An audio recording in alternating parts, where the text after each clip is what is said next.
Hora de conversar com Mônica Bergamo.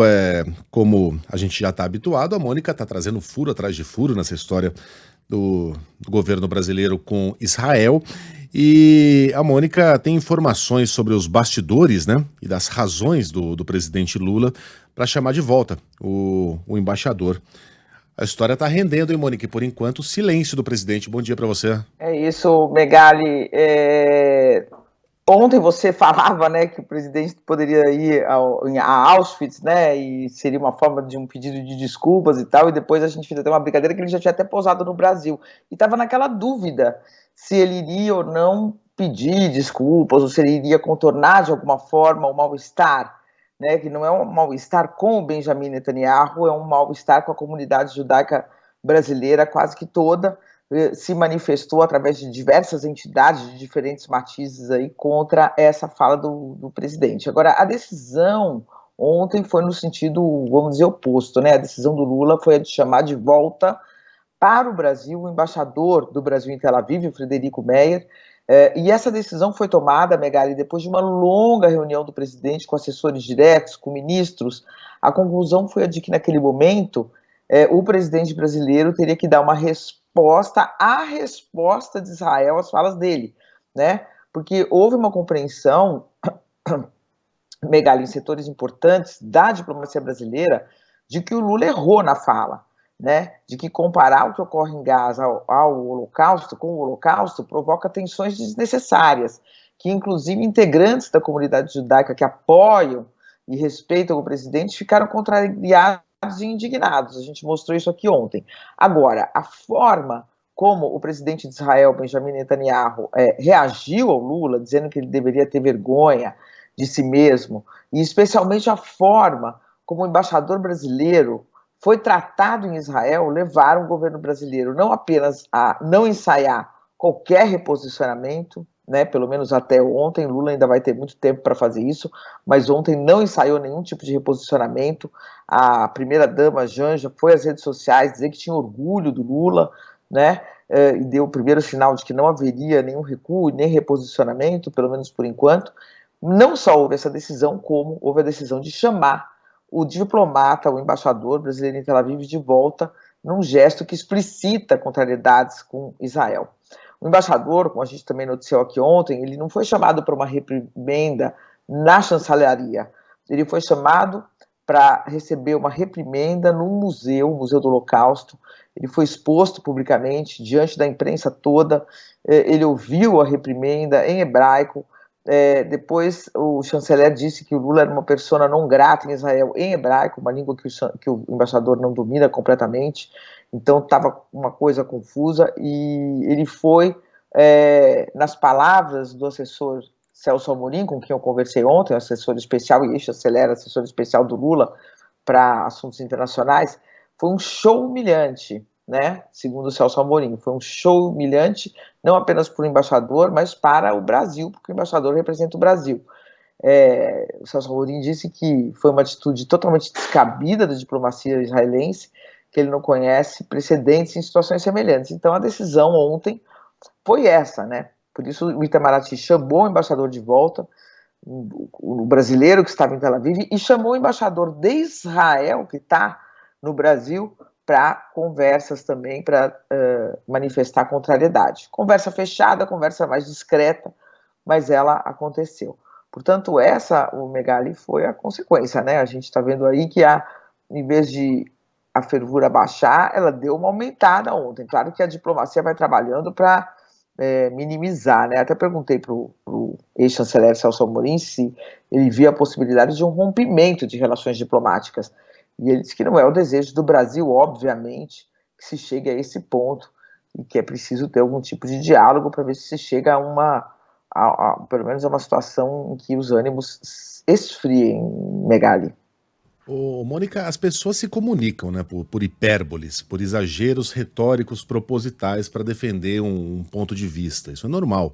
Quando você fala assim, pô, eu nunca vi nada parecido com isso. Não, você já viu muita coisa parecida com isso, mas você usa esse exagero retórico para, enfim, reforçar aqui aquele ponto que você está defendendo.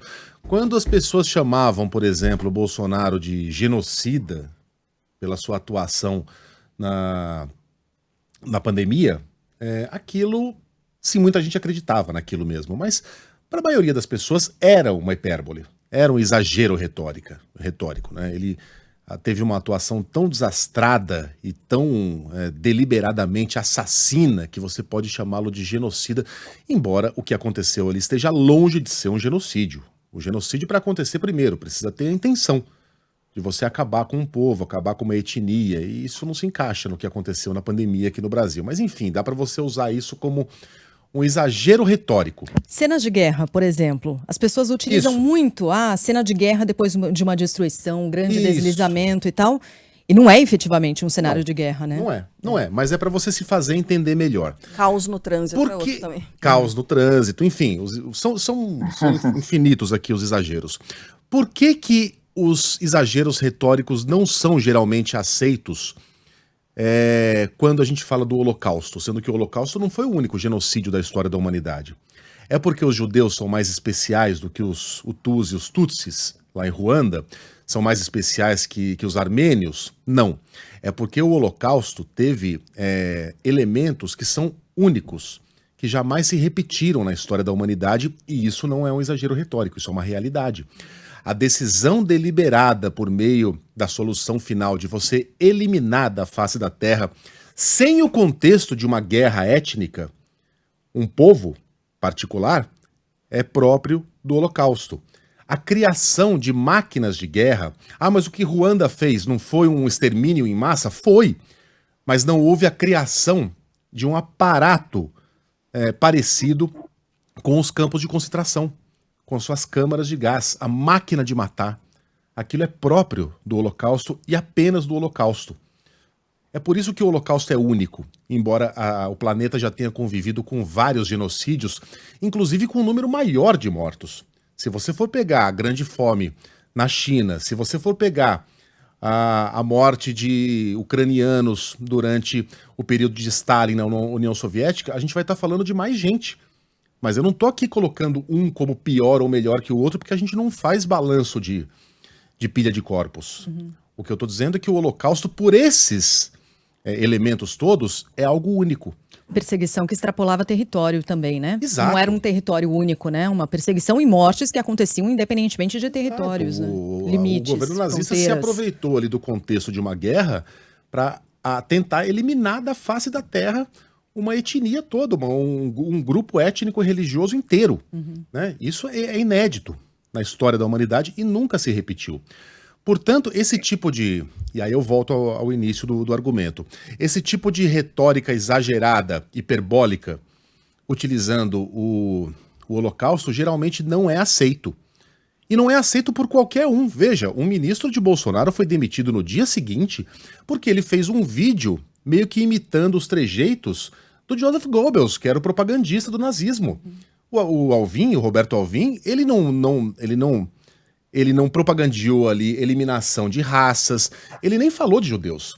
Ele só utilizou a linguagem visual e propagandística que remetia àquilo, né? Que remetia àquilo. Né? Àquilo, e já foi grave o suficiente para que ele fosse demitido no dia seguinte do governo do Bolsonaro.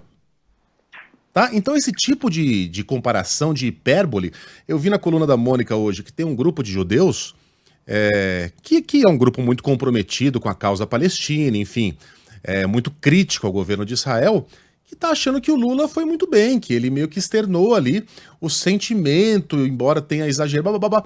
Esse tipo de exagero geralmente não é aceito quando a comparação é feita com o Holocausto, exatamente por todos esses elementos que eu trouxe aqui agora.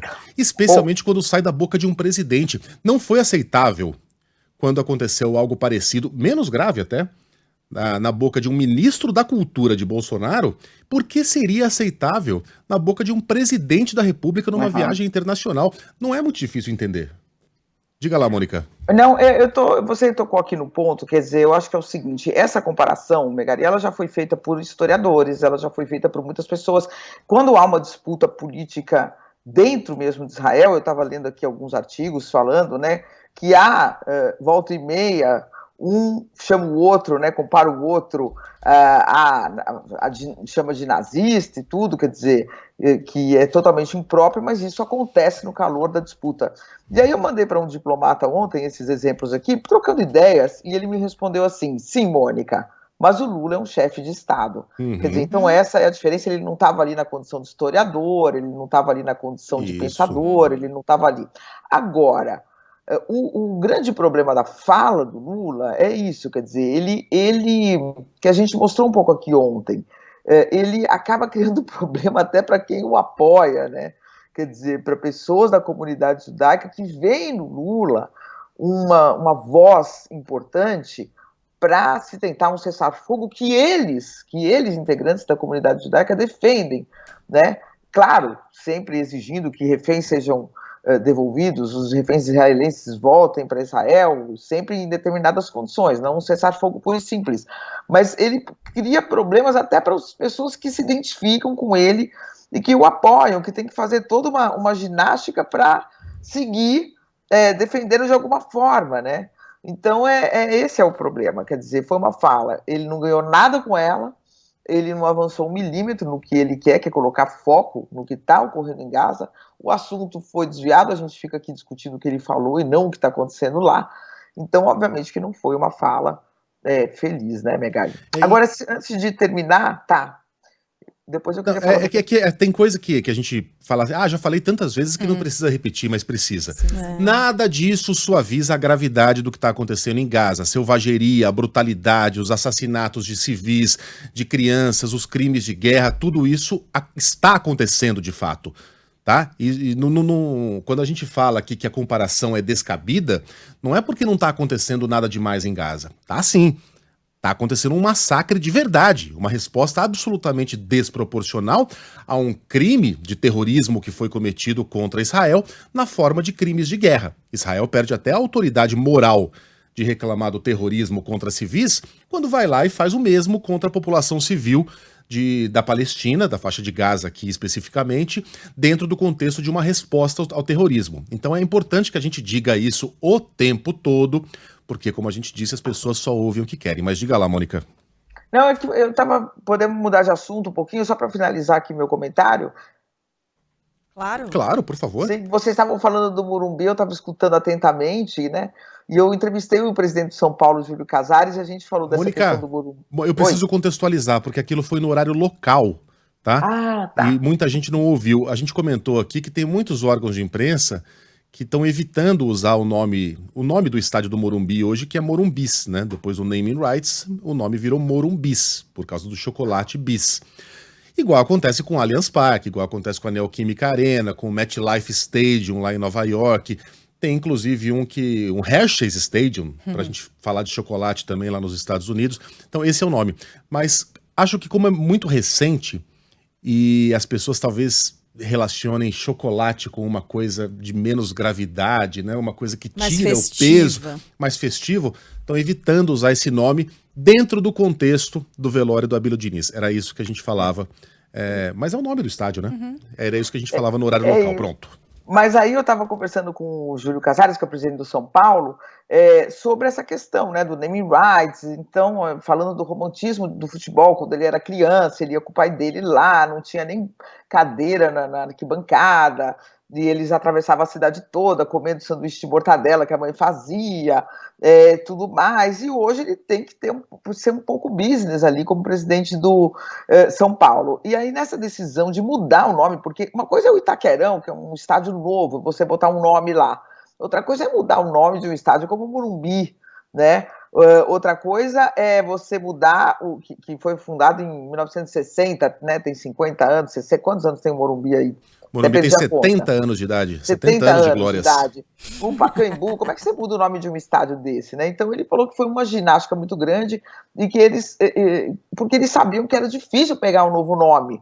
E aí eles vamos fazer um projeto aqui, apresentar para várias empresas nomes que poderiam pegar. Então, antes de Morumbis, eles pensaram também em Morumbic, da caneta Bic. Olha, seria legal.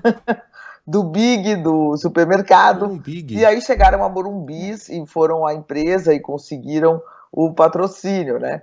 Então, mesmo Morumbis, que é praticamente o mesmo nome, tem uma certa dificuldade, né, Megali? Mas vai pegar, porque praticamente é o mesmo nome. Mas a gente estava falando e conversando, e ele conversando comigo sobre como foi difícil, quer dizer, encontrar uma solução para poder fazer disso algo rentável, né?